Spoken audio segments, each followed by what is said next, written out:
1장 26절, 31절 같이 보실까요? 고린도전서 1장 26절부터 31절 하셨어요? 같이 한번 읽을까요? 1장 26절입니다. 앞에 있죠? 형제들 같이 읽을까요? 26절부터 읽을까요? 형제들아 너희를 부르심을 보라.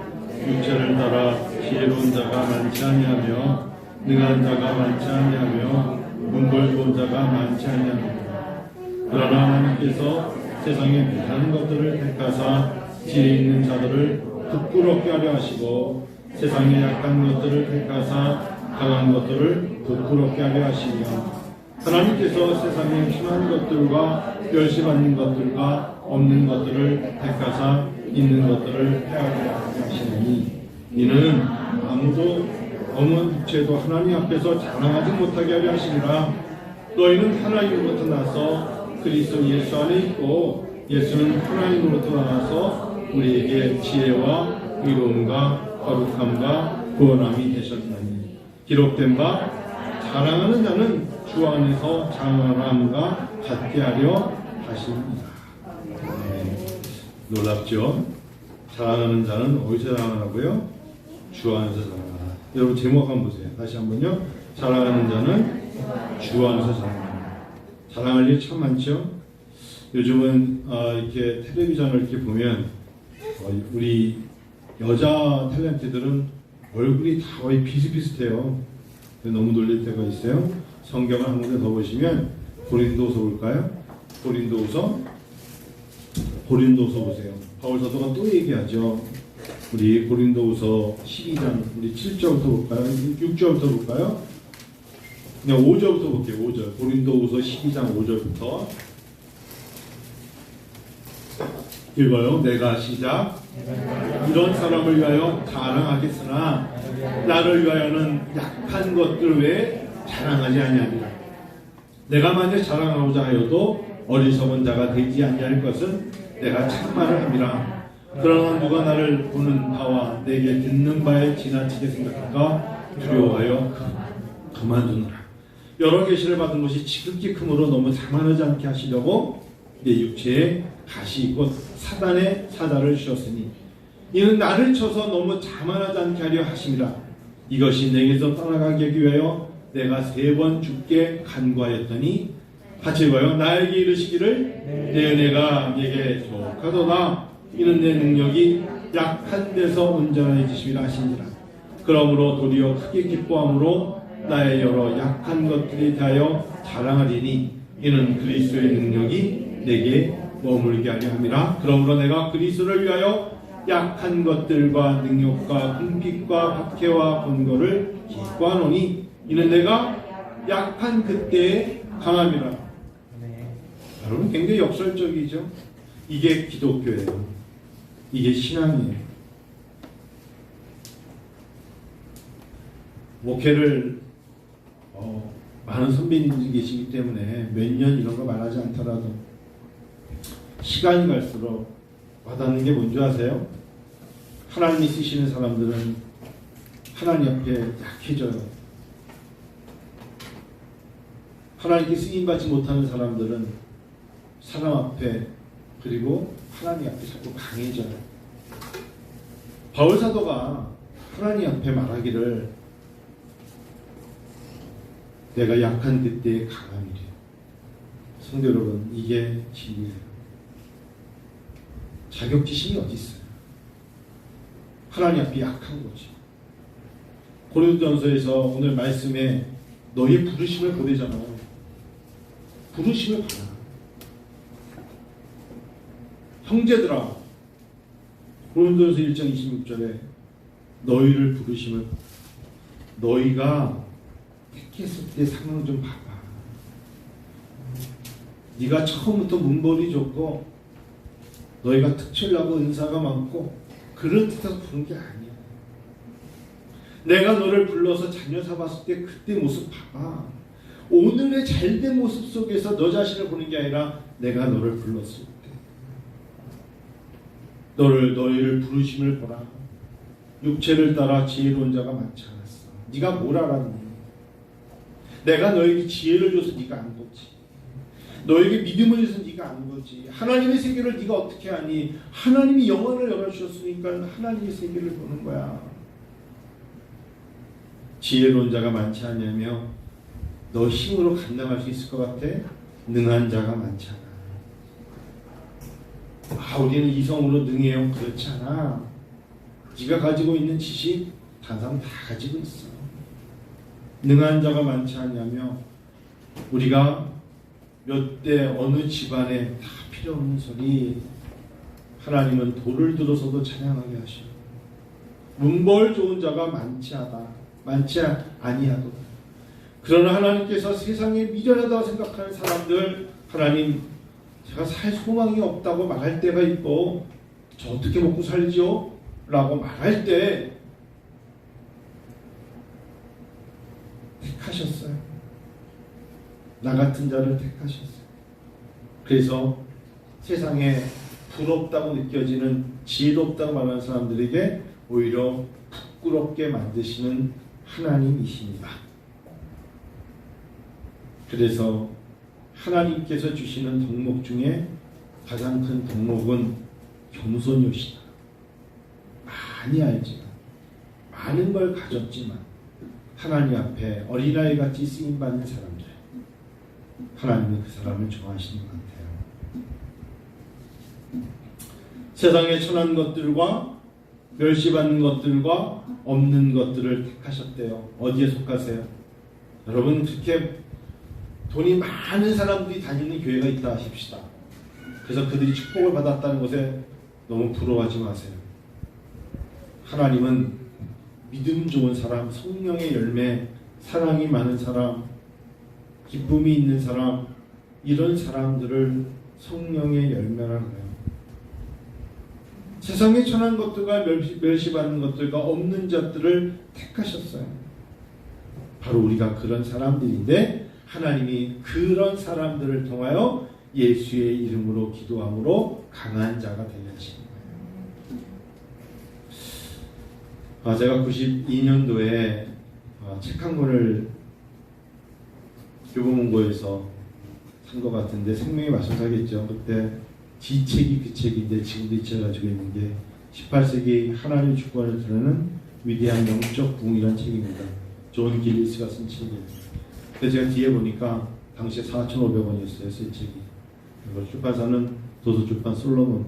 이 책을 그 유학을 갔다 오면서도 시간이 흘렀는데도 이 책을 30년이 지났는데도 가지고 있어요. 이 책이 저에게 유학이란 미국에 건너와서 유학을 하겠다고 굉장히 강한 인상을 줬던 책이에요. 왜냐하면 미국의 18세기의 위대한 영적 붕이 무엇일까와 궁금해지는 거예요. 어떤 교수님이 강의를 하는데 미국의 위대한 영적 붕 두 사람이 이야기합니다. 조나단 에드워드하고 찰스 핀이라는 사람이 얘기합니다. 이야기를 듣는데 너무너무 마음속에 감동이 오는 거예요. 저는 그때 그 강의가 제가 야간대학 출신이기 때문에 야간 신학교를 듣다가 멍해가지고 집에 가 있으면 못 가고 남아있은 적이 있었어요. 밤 10시 반에 수업이 끝나거든요.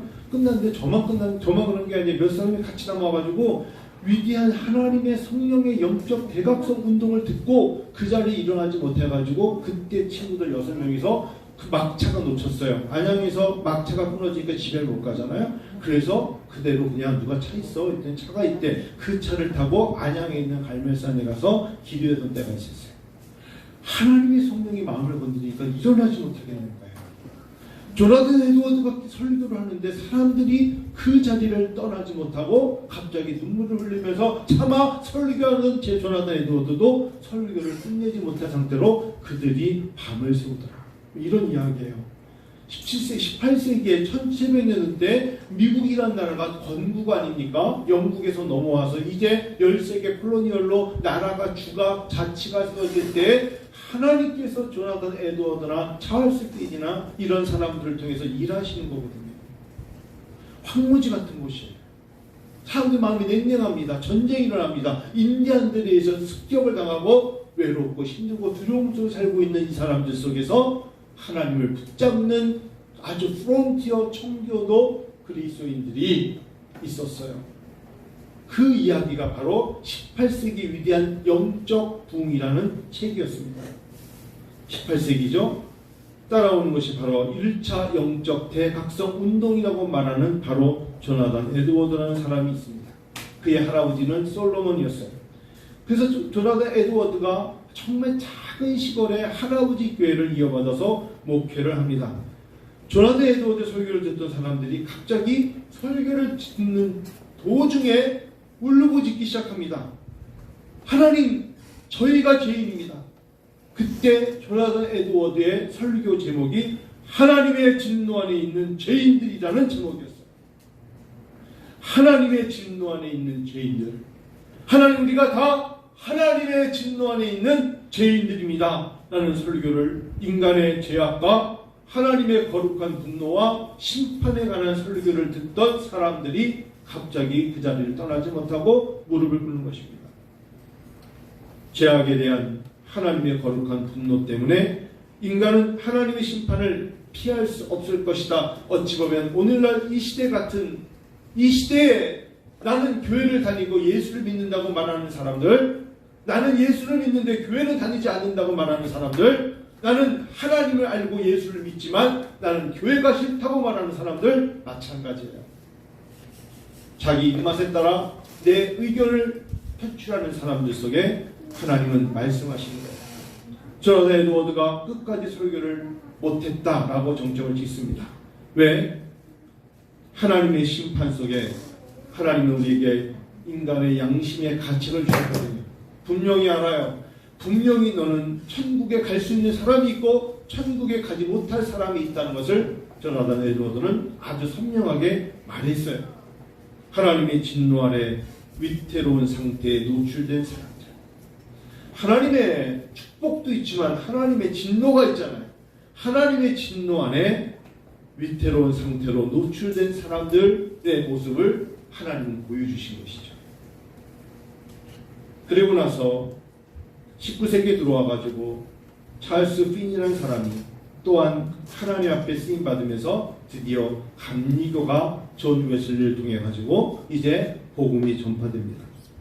자, 침례교 같은 경우는 지금은 미국은 침례교가 장례교보다 많잖아요. 침례교는요 어느 정도로 정말 말씀이 갈급했냐면 그냥 믿음이 좋은 사람이 있으면 그 사람에게 청년 중에도 하나님 말씀에 불붙는 사람이 있으면 먼저 목사 안수를 줬어요. 신학교는 두 번째였어요. 목사 안수를 주고 그가 목회자로 세워지고 그 다음에 그가 정말 전국을 다니면서 복음을 선포하는 거예요.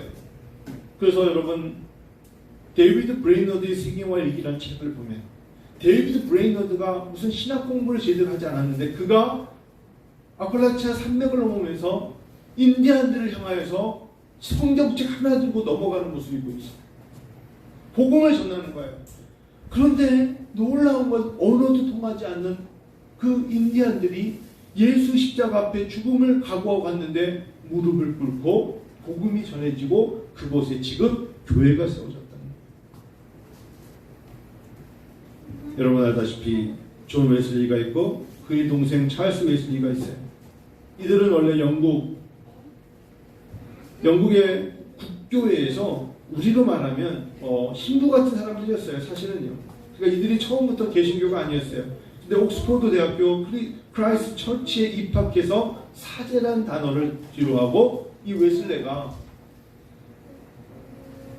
그 어려운 미국 땅에 1735년에 당시에 미국이라는 나라가 막 전쟁 속에 있을 때 북아메리카 조지아 식민지 총독 제임스 오글쇼프라는 사람 대령이 이곳에 전쟁이 있지만 뭐가 필요합니까? 복음이 필요하다는 얘기 하나 듣고 주저하지 않고 갑니다. 그리고 그가 복음을 전해요. 그게 존 웨슬리예요. 북아메리카, 지금 하면 미국이죠. 건너가서 모라비안 교도들에게 복음을 전하고요. 그리고 그들에게 이제 조지 휘필드와 함께 복음 사역자가 됩니다. 오늘날의 감리교가 되는 거예요. 그래서 그들은 특별히 감리교들은 그 당시 때 전쟁하다 잡혀있는 교도소 안에 있는 사람들을 찾아가서 그들에게 사람을 죽이려는 하는 그 마음속을 변화시키는 예수의 사랑을 전하고 또 그들을 쳐넣었던 사람들에게도 예수의 사랑을 전해서 불가피하게 있지만 교도소 안에서 예배를 드려요. 존 웨슬리의 위대함은 노예 해방 같은 인권까지도 아주 중요한 사회적 이슈를 이끌고 개혁한 사람이 바로 존 웨슬리의 감리교의 창시자 아니겠습니까? 제가 지난 월요일날 강화도에 갔더니 거기에 인천광역시 광화군 광화읍 용정리 1086 7-에 뭐가 세워졌냐면 기독교 역사 기념관이 생겼어요. 최근에 한 2달 됐나요? 근데 인천시에서 인천광역시에서 광화에다가 이 기독교 기념관을 세워준 거예요. 저희가 목사들이 40명간 되니까 거기 성공의 사제가 나와서 직접 설명하는 것을 듣게 되었어요. 1961년도에는요, 1년도까지는 강화도에는요, 감리교하고 성공회밖에 없었대요. 장로교가 없었던 소리예요. 침례교가 없었고 순복음이 없었어요. 그러니까 강화도에는 완전히 감리교판이었어요. 감리교판. 그럴 수밖에 없죠. 아펜셀러 선교사가 강화도에 와서 배에서 순례를 주지 않습니까? 그 배경이 바로 미국에서 넘어왔기 때문에 오늘 우리에게 감리교가 들어오게 된 거잖아요. 거기에 교황 아시죠? 이게 어떤 한국 교황 감리교회 그것도 가봤고, 또 감리교가 참 대단한 게 기록을 잘 간직해요. 1899년에 최초로 번역된 창세기 번역서도 어떤 분이 가지고 있다가 그거를 집에서 가지고 있다가 박물관에 기증했어요. 1899년도. 그리고 가보년 1894년 가보년에 발행된 첫 우리말 성서 구약 자료도 있다는 것을 확인하면서 야, 참 대단한 사람들이다. 선상세례를 1893년에 했다. 이런 얘기 들으면서 그 시대 때 사진을 보니까 교회가 그야말로 이건 교회가 아니라 대지운막 같은 데예요. 여러분, 한국 교회가 다시 한번 되돌아봐야 돼요. 약했어요. 참 약했어요. 한국 교회가 뭘 그렇게 보여줄 게 있었겠어요. 아니, 세례 줄 곳이 없어서 선상 배 조그만 사람들 눈을 피해서 배를 타고 나가서 핍박을 당할까봐 물 위에서 세례를 줬다고요. 그때 썼던 선교사들의 글을 거기에 벽에 적어놨는데, 이곳은 하나님 메마르고 가난한 땅, 나무 한 그루 시원하게 자라지 못한 땅이라고 적혀있어요.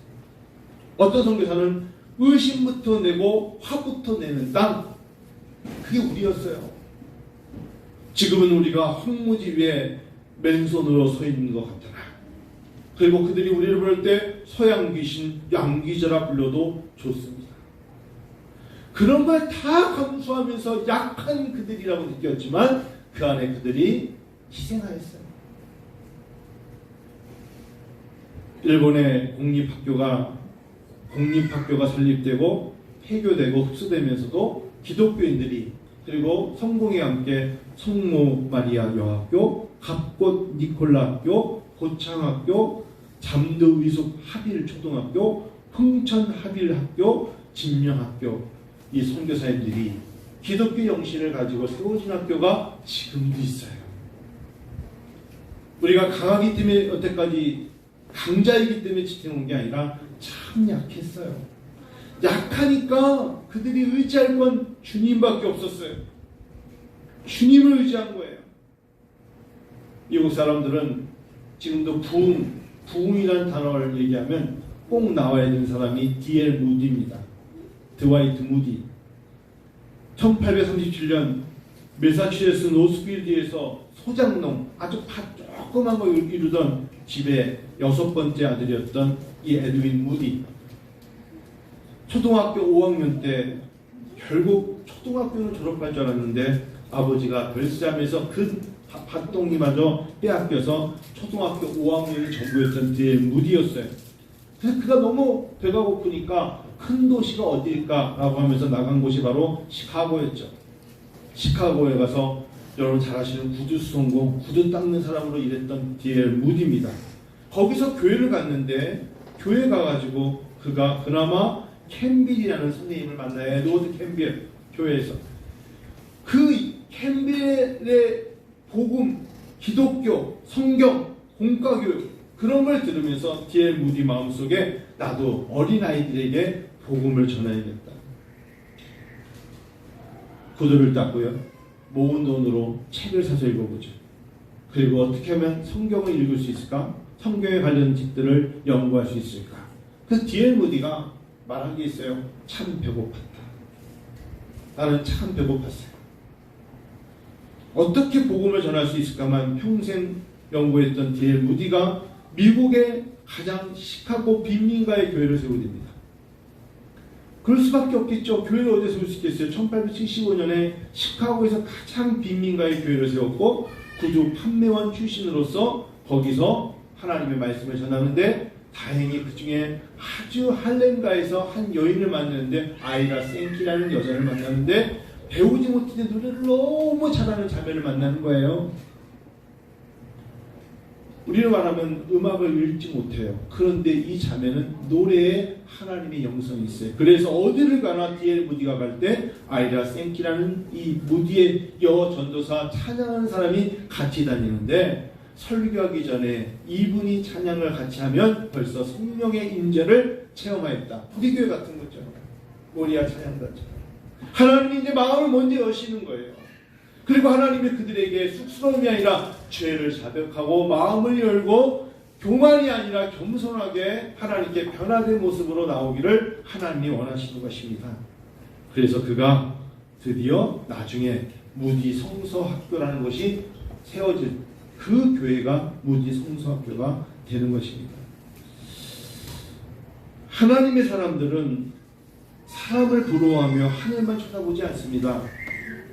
하나님의 사람들은 하나님께 집중하며 현실 생활이 비록 형편이 어려워도 견뎌요. 여러분 누구를 그렇게 부러워하세요? 누가 그렇게 여러분에게 부러움의 대상이 됩니까? 성도 여러분, 믿음이 충만한 사람이 부러움의 대상이 돼야 돼요. 하나님을 사랑하는 사람이 부러움의 대상이 돼야죠. 환경 아니에요. 지식도 아니에요. 문벌 좋은 것도 아니에요. 지혜로운 것도 아니에요. 헬라 문화는 당시의 고린도 교회는 아주 자랑의 문화였어요. 사람들이 자기가 똑똑하며 길가에 서서 언변을 자랑하고 수사학과 철학적 논리로 자기를 드러내는 문화가 있었어요. 그때마다 그 사람들은 그 당시의 최고의 옷의 외모도 화려하게 치장하고 머리 모양은 아주 남성들이 유혹할 정도로 멋지게 하고 외적인 것을 자랑하던 그 시대였어요. 그때의 바울이 고린도 교회 성도들에게 너희가 부르심을 받았을 때를 생각해 보라는 거예요. 육신의 기준으로 볼 때 지혜 있는 사람도 많지 않고 능한 자도 많지 않고 학벌 좋은 자들도 많지 않았지만 너희를 통하여 일하시는 하나님의 능하심을 선포하라. 너희가 하나님의 은혜로 하나님의 자녀가 되었잖아. 그리스도 예수 안에 있고 예수는 하나님으로부터 나와서 우리에게 지혜와 의로움과 거룩함과 구원이 되셨다라고 말하고 있어요. 우리는 하나님의 자녀이고 예수님이 우리 안에 계셔서 우리들에게 지혜와 의와 거룩함과 구원을 주셨다. 목요일날 감자를 캐는데 수확하는데 그 목사님이 올해 너무너무 가물어서 아이고 한 목사 6명이 일했거든요. 6명 중에 거의 다 목사고 2명만 한 명의 목사님 아들하고 목사님 사모님 6명이 일한 거예요. 요즘은 시골에서 외국인 노동자도 구하기 힘든데 하루 일당 25만 원을 준다 해도 안 온대요. 그러면 그 땡볕에서 25만 원 주고 나면 뭐가 남겠어요? 예를 들면 그 2, 3일 해야 되는데 그래서 저희가 가서 한 거거든요. 저희 일을 잘하죠. 목사들은 일을 잘해요. 응? 하다가 잠깐 없어져서 그렇지 불러 다니려고 해서 그렇지 목사님 또 어디가 있을까? 그리고 피곤하면 전화 받는 척 가서 전화 안 하는 거 아니까 빨리 와. 내가 전화하니까 그때 울리는 사람도 있었어요. 빨리 오라고 막 그러거든요. 열심히 하는데 10kg짜리가 있고 20kg짜리가 있잖아요. 근데 우리는 20kg짜리를 만들었는데 몇 배가 나오냐면 30배에서 40배가 나오는 거예요. 즉 몇 박스 심으냐 6박스를 심으면 180박스를 얻는 거예요. 근데 180박스도 20kg짜리니까 약 한 250박스가 10kg짜리 그게 나오는 거예요. 하나님의 축복이구나. 제가 감탄을 했어요. 감자 하나를 갖고 3동강이 4동강이를 내서 심잖아요. 잘라가지고 그게 심어서 엄지손가락만한 감자가 들어가서 사람 얼굴보다 작은 애기 얼굴 그렇게 작은 것들이 나오는 거예요. 자, 그렇게 200박스가 나오면 하나님의 법칙에는 우리를 얼마나 축복하신 거예요. 그거를 여러분 나누고 우리가 그거를 경작해서 서로가 서로에게 우리가 구황작물 같은 거 아니겠습니까? 나눠 먹기도 하고 서로가 사랑을 담아서 보내기도 하고, 야, 하나님이 이렇게 축복하시는구나, 그런 마음을 드는데 우리가 아무리 노력을 해도 비가 안 오니까 올해 반토막한 거예요. 반토막. 원래는 5월 달에 고구마를 심어야 되는데 비가 안 와가지고 400평 땅에 그냥 고구마 한 평을 심었어요. 마늘 농사를 보니까 서산 6쪽 마늘이잖아요. 마늘이 다 오므라들어가지고 농사가 안 됐어요. 다 돼버리냐면 하나님이 비를 안 주시면 우리가 아무리 좋은 농기구가 있어도 필요 없는 거예요. 이 나라의 민족은 기도하는 사람들로 사는 거예요. 정치가 아니에요. 국방이 아니에요. 이 나라 이 민족은 하나님이 비를 주셔야 되고 하나님이 도와주셔야 되는 거예요. 믿으세요? 이 나라 이 민족은 세워진 교회로 복을 받는 거예요. 우리가 그래서 하나님 앞에 자랑할 게 없어요. 예배 때 약해지며 하나님 앞에 기도하는 수밖에 없는 거예요. 하나님 도와달라고 외치는 것밖에 없어요.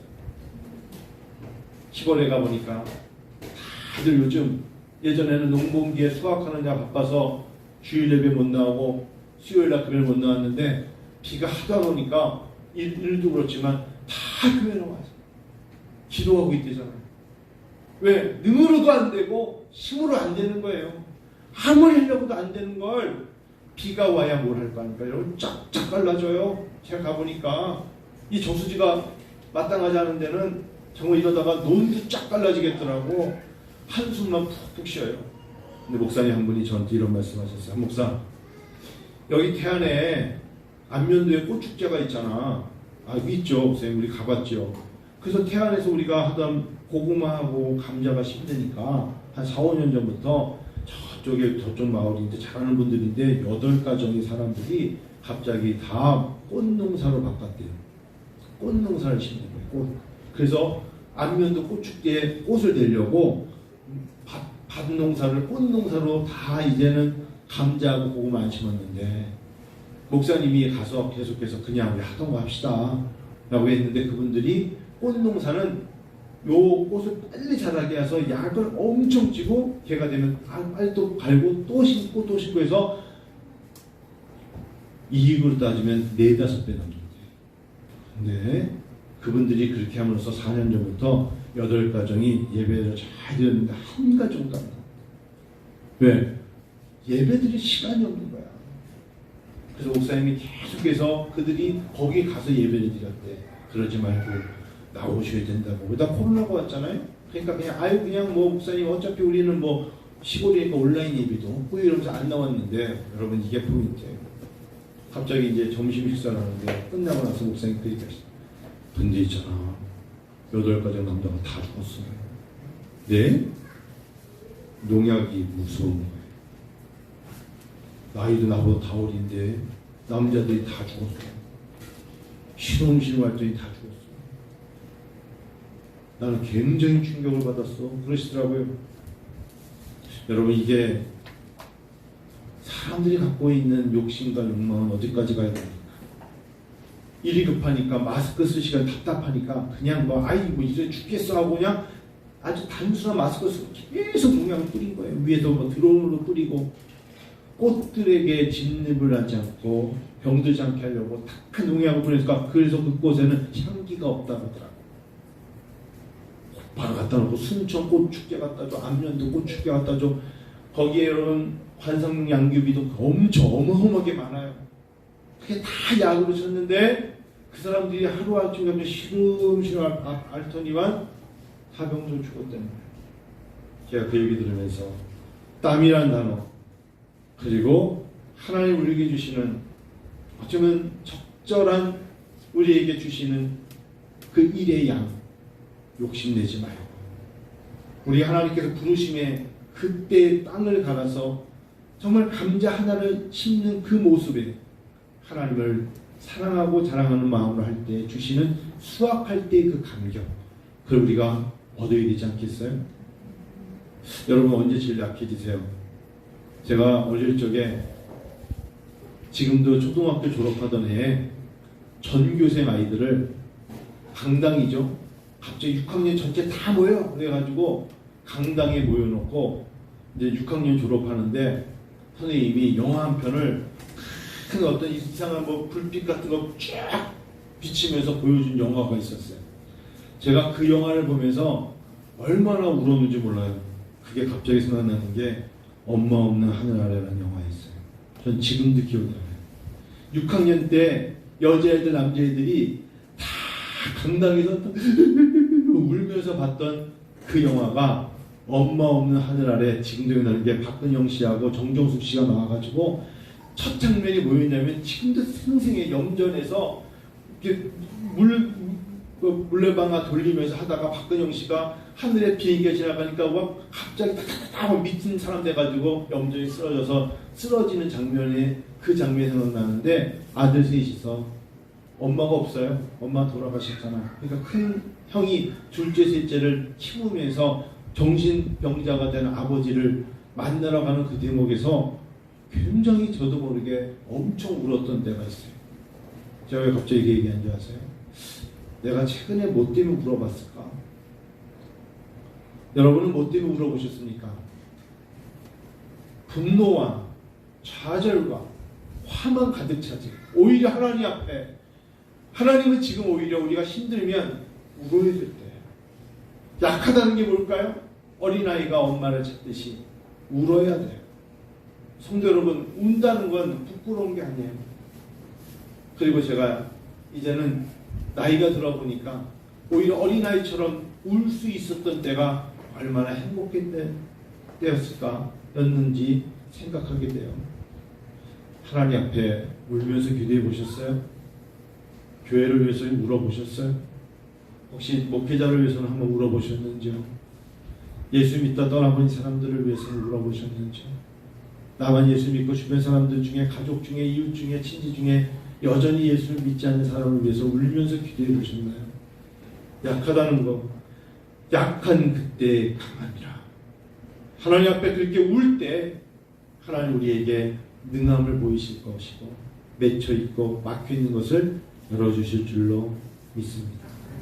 성도 여러분과 제가 하나님 앞에 자랑할 게 있으면 주님 앞에 자랑하고 기도하는 자 되기를 원합니다. 기도하겠습니다. 같이 이 시간에 하나님 생각하며 기도하겠습니다. 자랑하는 자는 주 안에서 자랑하라 함과 함께 가지게 하려 합니다.